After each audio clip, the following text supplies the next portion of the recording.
love your office. Thank you. This is so amazing. Thank you. I'm very proud to be feminine. And so I try to bring that sparkle when I'm in City Hall, especially because I was the only woman here for almost 4 years. Yeah. It doesn't weaken you by the fact that you wear red lipstick. It's okay. Absolutely. And sparkles and heels and... So I say I can do the same thing a man can do it, but I can do it in heels. Why do you think that more women are not getting into politics? What do you think that is? So women are told, usually at a really young age, you're sort of tracked into what kind of careers are considered to go into. Women's jobs. Women's jobs, like, you know, there's nothing wrong with education, but certainly some people go that route. There's social workers, but there isn't a pipeline directed towards making sure that women see themselves as public servants.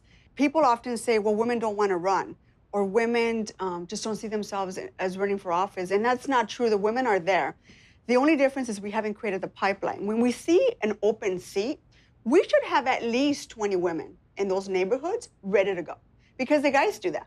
Right. You know, I often joke around that a man sees themselves presidential. You know why? All they need to do is shower, shave, and put on a black suit and a red tie, and they all think they're presidential material. Well, women should think that way as well. We have women running their own businesses in our neighborhoods. We have women taking on some serious issues like education, immigration, healthcare. You have women organizers. You know what we do really well as well? We help other men get elected.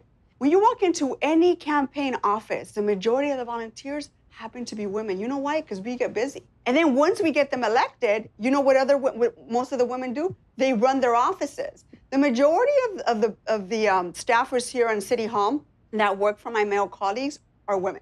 They're running the district offices. They're writing policy every single day. So you can't tell me that the women aren't there. It is my responsibility as two of the women on the city council to make sure I'm grooming somebody for my seat when I'm done, to make sure I'm supporting other women from my neighborhood and exposing them to this career.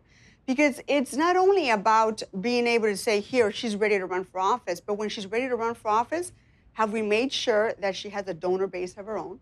Have we shared our contacts to raise money? Because women are not used to giving to other women. And now we need to change. We need to support each other monetarily. We love our dresses and our handbags and our nice shoes, right? But $20 or $50 or $100 or whatever you can afford to a women candidate is an investment. Women, for us, it's an emotional challenge. You know, you need to have a supportive partner in this endeavor. If you ever want to have kids or you ever want to have a family, you need to take that person into account. What does that look like for you? What's the age that you want to start a family? And if you want to go to Sacramento or Washington, D.C. to serve in the legislature or in Congress, what does that mean for the rest of your family? Are they going to be in that journey with you? There's so much that goes into a woman running for office, and we need to check all those boxes and make sure she's ready. And that emotional support goes a long way. So, you know, I started my Young Women's Advisory Council about a month ago. This one is towards younger women from, I want to say, middle school to high school.